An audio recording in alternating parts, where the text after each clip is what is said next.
Καλησπέρα σας. Παμάλ. Καλησπέρα. Η κυρία Μπέλα. Όχι ακριβώς. Εγώ είμαι ο Τζέρι, φίλος και συγκάτοικός της.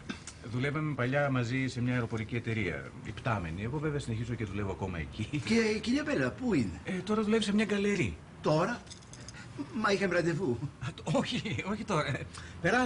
Περάστε, πάνω είναι. Κατεβαίνει. Να σας φέρω κάτι? Όχι, ευχαριστώ. Θα βγούμε έξω. Μπέλα, κατέβα, ήρθε το τεκνό. Να συνεχίσω τη δουλειά μου. Παρακαλώ.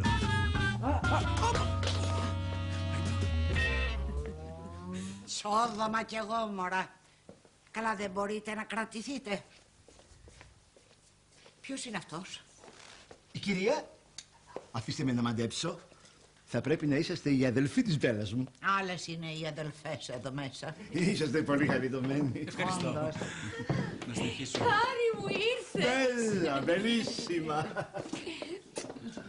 Βλέπω γνωριστήκατε με τη Σοφία και τον Τζέρι. Να σου συστήσω τη Φιφί και την Δώρα. Κυρίες μου.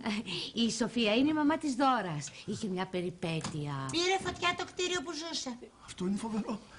Άσε να δεις τι έγινε. Είχαν εγκαταστήσει ένα σύστημα συναγερμού, ο οποίος ήταν ελαττωματικός και βάραγε έτσι στα ξεκούδουνα. Άλλοι περπατούσαν με πι, άλλοι καθόλου, άλλοι ήταν κουφοί, άλλοι καρδιακοί. Και σκέφτεσαι τι μπορεί να πάθει ένας καρδιακός όταν ακούει έτσι ξαφνικά τη σιρήνη να βαράει. Καλύτερα να πηγαίνουμε, ναι. Ξέρετε, έχουμε κλείσει τραπέζι. Ναι. Εσύ τι θα ντυθείς? Μια χαρά δεν είμαι. Πάμε, Χάρη μου. Γεια σας, κορίτσια. Καληνύχτα σας. Καληνύχτα, χάρηκα. Φρόνημα,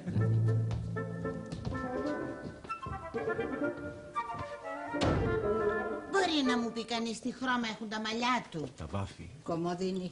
Α, αυτό